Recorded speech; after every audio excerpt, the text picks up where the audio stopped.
রাত তখন প্রায় 2:40। শীতের সময়, কুয়াশায় ঢেকে গেছে পুরো রেল স্টেশনটা।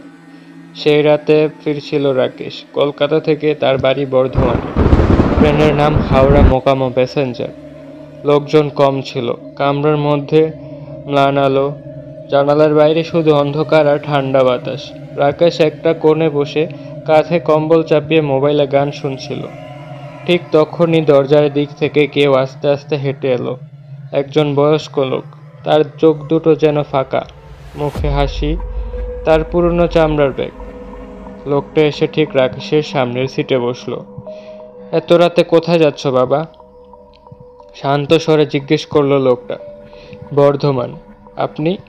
আমিও ঠিক ওদিকেই যাচ্ছি, তবে আমার স্টেশনটা একটু আগেই পড়বে। লোকটার কণ্ঠে কেমন শীতলতা ছিল। রাকেশ ভাবল হয়তো কোনো সাধারণ যাত্রী, কিন্তু অদ্ভুত লাগছিল তার নিঃশ্বাস, কোনো শব্দ নেই।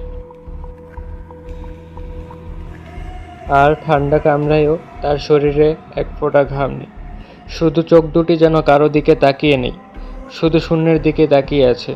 ট্রেন বহুদূর যাওয়ার পর রাকেশ দেখল কামরার অন্য যাত্রীরা একে একে অন্য কামরায় চলে গেছে। তখন সে একা, আর সামনে বসে সে বৃদ্ধ। লোকটা আস্তে আস্তে বলল, তুমি জানো এ ট্রেনে একসময় একটি দুর্ঘটনা হয়েছিল?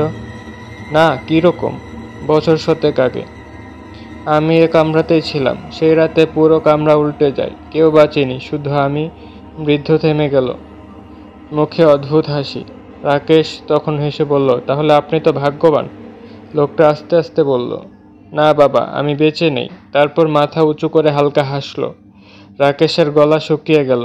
সে চোখ তুলে দেখে সামনে কেউ নেই, সিটটা খালি, কিন্তু সেখানে হালকা ভেজা দাগ, যেন কেউ বসেছিল সদ্য। ঠিক তখনই ট্রেনটা হঠাৎ কেঁপে উঠল, যেন ব্রেক কষল জোরে। আলোগুলো নিভে গেল, চারপাশে নিস্তব্ধতা।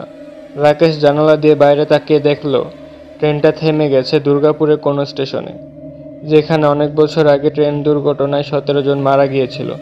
তার মধ্যে একজন ছিলেন, হ্যাঁ ঠিক ধরেছ, সেই বৃদ্ধ লোকটা।